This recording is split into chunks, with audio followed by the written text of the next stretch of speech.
Live as part of our Ignite campaign. We're talking with folks who are part of our ministries.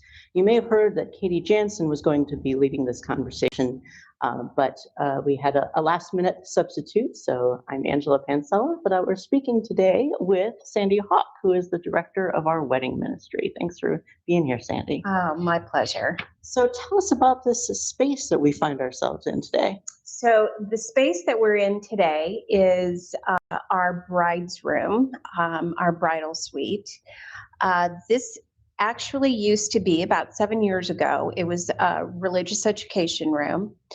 And when I joined on with the staff, Father Dan was taking me through a tour, and I wanted to know where the bride's room was because every church needs a bride's room.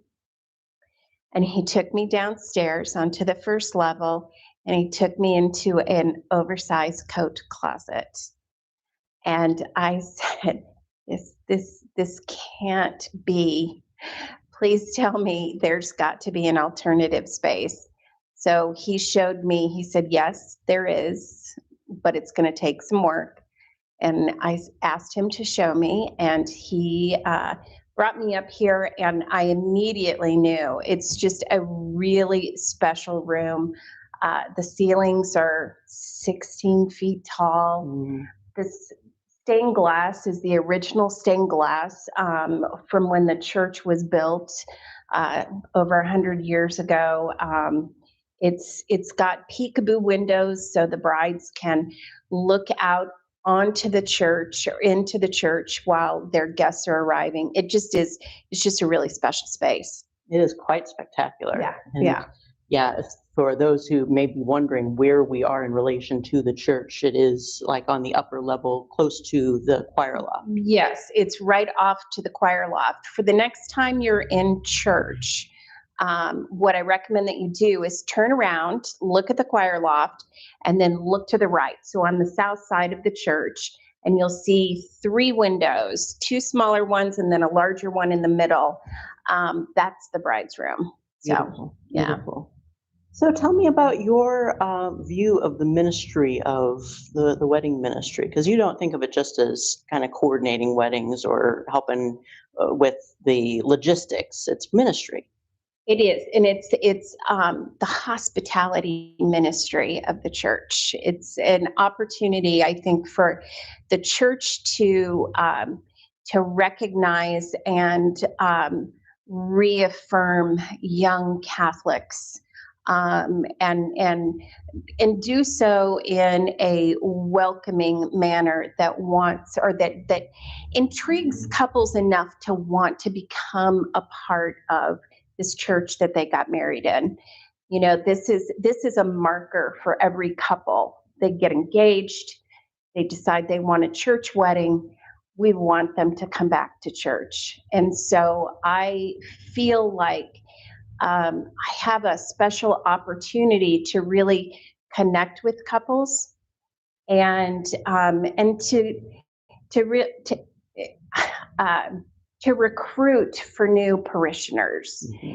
And so I always try to, in the process of getting to know the couples, ask them where they're going to church, if they have a parish, and if they don't have a parish and they're local, to invite them to come to Mass at College Church and see if they feel the welcoming community that I felt when I first stepped into College Church some 12 years ago.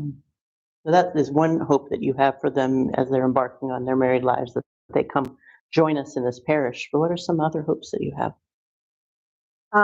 Other hopes that I have, well, the very basic hopes is that, you know, they have many children and they raise them Catholic. I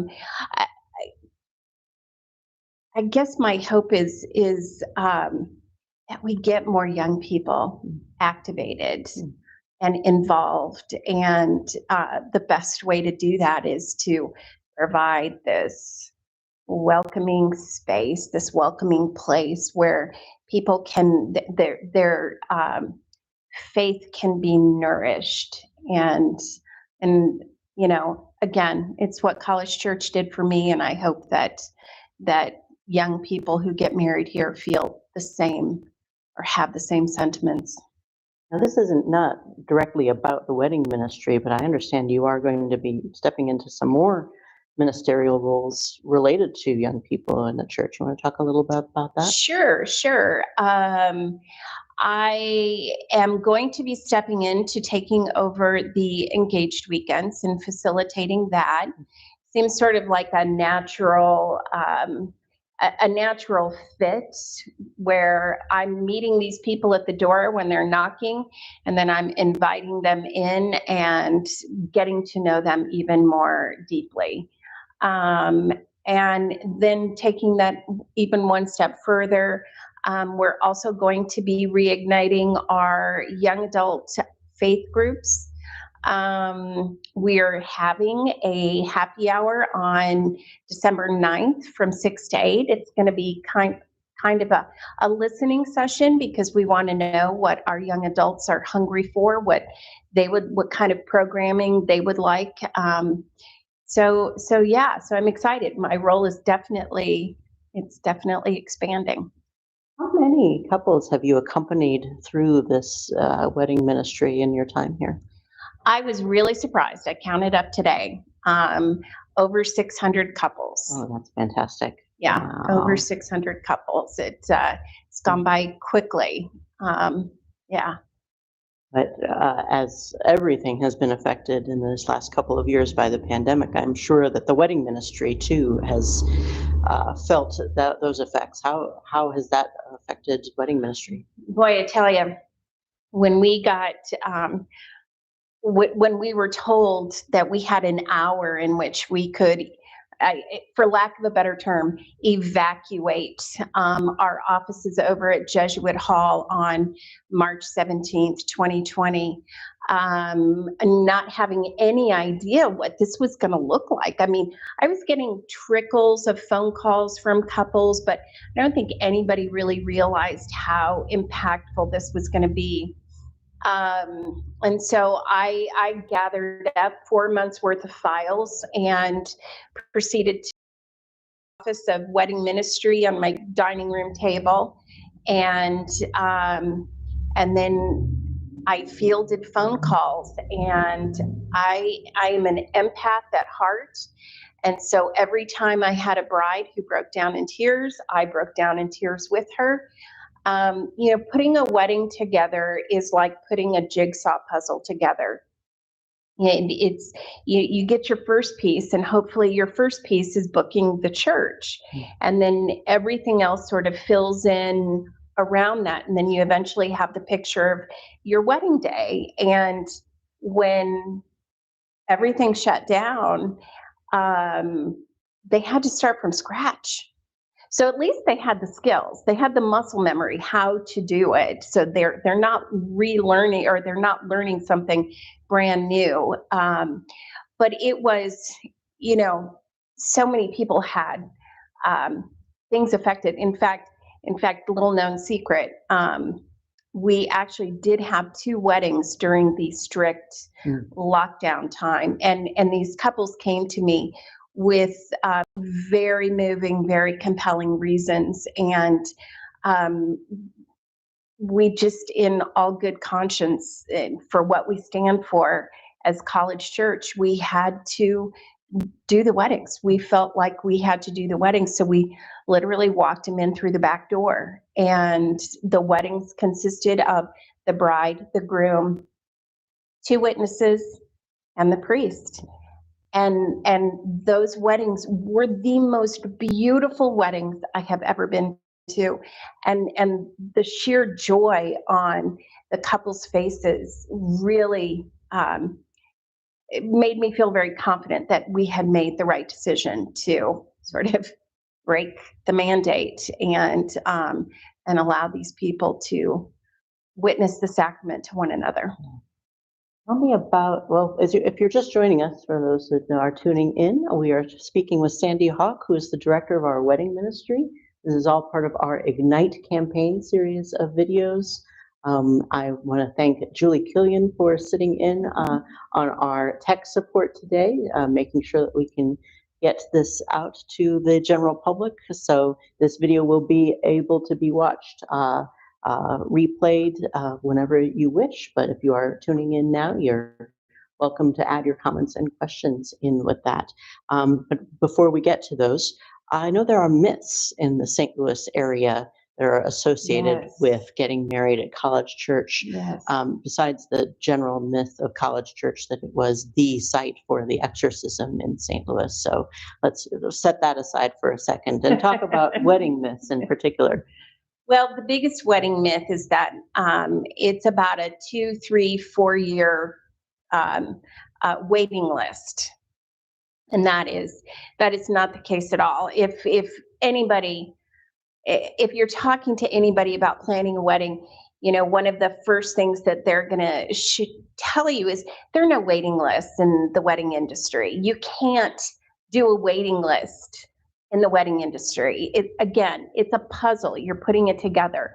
You can't sit there and hope that one of your puzzle pieces is going to get off the waiting list so that you can complete your wedding.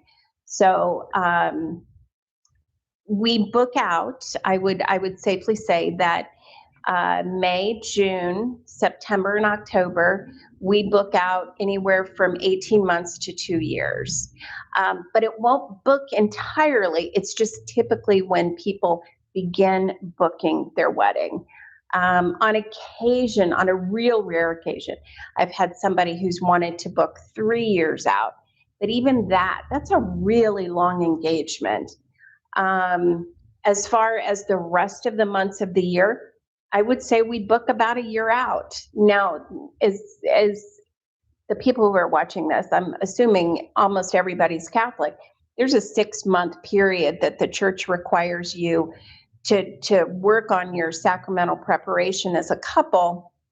So if somebody comes to us that's within that 6-month window,